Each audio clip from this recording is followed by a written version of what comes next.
want to talk about alignment and what it feels like to be out of alignment. These are things that I came to awareness of for myself many years ago, and I'm still in the process of getting back into what, some people would consider perfect alignment. We're never going to get there, but the idea is that you are making conscious choices each and every day to get back to a point where you feel balance in all areas of your life. First sign that you are out of alignment is that you feel drained by your environment.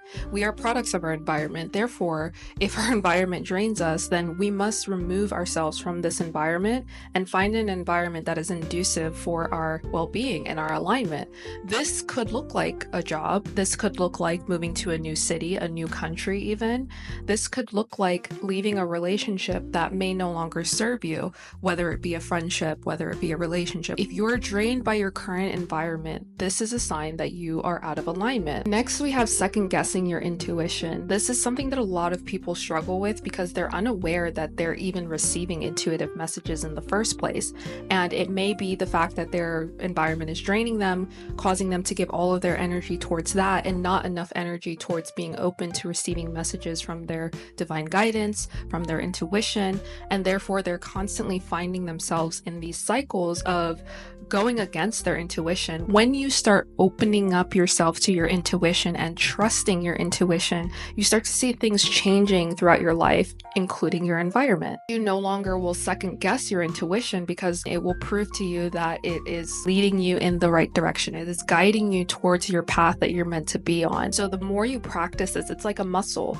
The more you practice using your intuition, the more you can trust it. And if you're in a position where you're currently second guessing your intuition, this might be a time to start allowing for more divine guidance to come into your life.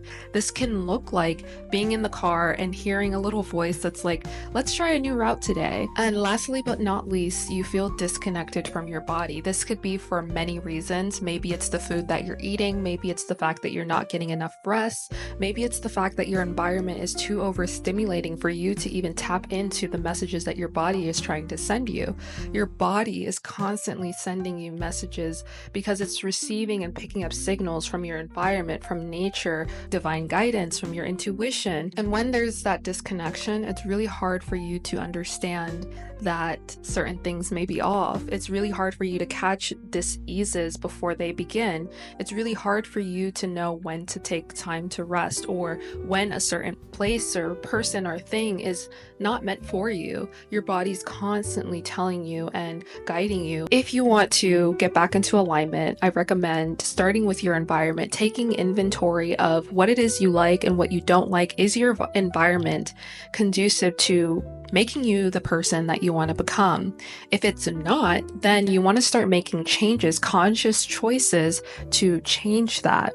And as you begin to change that, you'll start to receive some more guidance, divine intuition coming through, helping you go in a certain direction, and then you'll start trusting your intuition. Another way that you can start moving towards alignment is to journal. Journaling allows you to bring awareness to your current state of being, and through journaling, you can pretty much set a really good starting point and establish your ending point. So through journaling, you can say, this is where I am today, and this is where I would like to be, and you can begin to take the steps to get to where you want to go. Journaling is just a way for you to externalize what you're feeling inside. It's another form of meditation as well, so that you can release some of the thought patterns that have been repeating in your mind. Next, we have meditation. Meditation is a great way, again, for you to become aware. Everything starts with awareness, because if you don't know where you are currently, how can you know where you would like to be?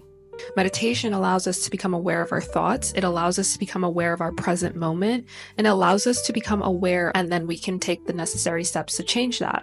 Meditation also allows you to ground in your present moment so that you can make these changes from a place of certainty. So next we have nature. Nature is one of my favorite cure-alls. Going to take a walk throughout your day will help break up the overstimulation that we sometimes experience. It'll help you ground in the moment as well, very similar to meditation.